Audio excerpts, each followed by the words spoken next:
Then the solitary languishes alone. He has no other diversion than to go to the neighbouring watering place, to ask for some information or other from a certain railwayman there.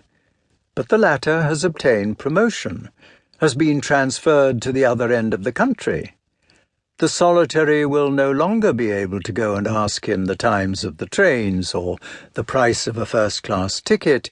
and before retiring to dream Griselda-like in his tower, loiters upon the beach, a strange Andromeda whom no Argonaut will come to free, a sterile Medusa that must perish upon the sand. Or else he stands idly until his train starts upon the platform, casting over the crowd of passengers a gaze that will seem indifferent, contemptuous, or distracted to those of another race,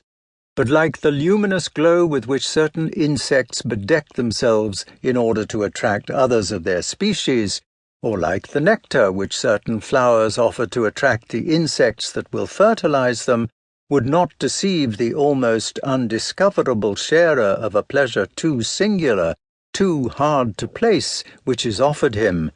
the colleague with whom our specialist could converse in the half-forgotten tongue, in which last at the most some seedy loafer upon the platform will put up a show of interest but for pecuniary gain alone, like those people who at the Collège de France, in the room in which the professor of Sanskrit lectures without an audience, attend his course, but only because the room itself is heated. Medusa. Orchid. When I followed my instinct only, the Medusa used to revolt me at Balbec.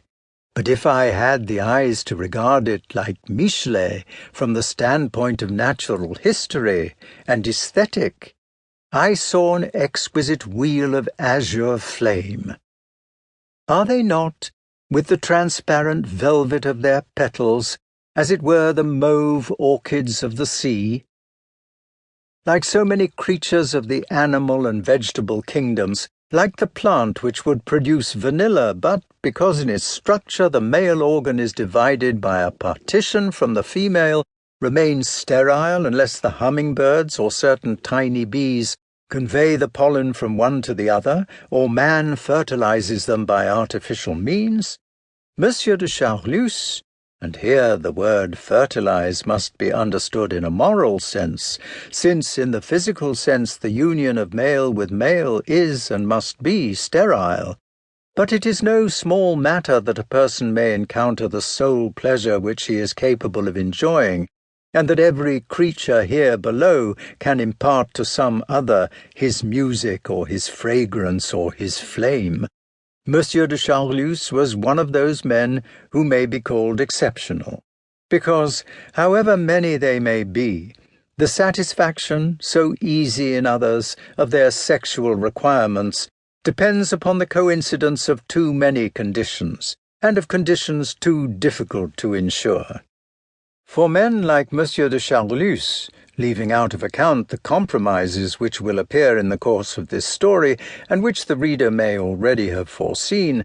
enforced by the need of pleasure which resigns itself to partial acceptations, mutual love, apart from the difficulties so great as to be almost insurmountable which it meets in the ordinary man, adds to these others so exceptional that what is always extremely rare for everyone becomes in their case well nigh impossible, and if there should befall them an encounter which is really fortunate, or which nature makes appear so to them, their good fortune, far more than that of the normal lover, has about it something extraordinary, selective, profoundly necessary. The feud of the Capulets and Montagues was as nothing compared with the obstacles of every sort which must have been surmounted, the special eliminations which nature has had to submit to the hazards already far from common which result in love, before a retired tailor, who was intending to set off soberly for his office, can stand quivering in ecstasy before a stoutish man of 50. This Romeo and this Juliet may believe with good reason that their love is not the caprice of a moment,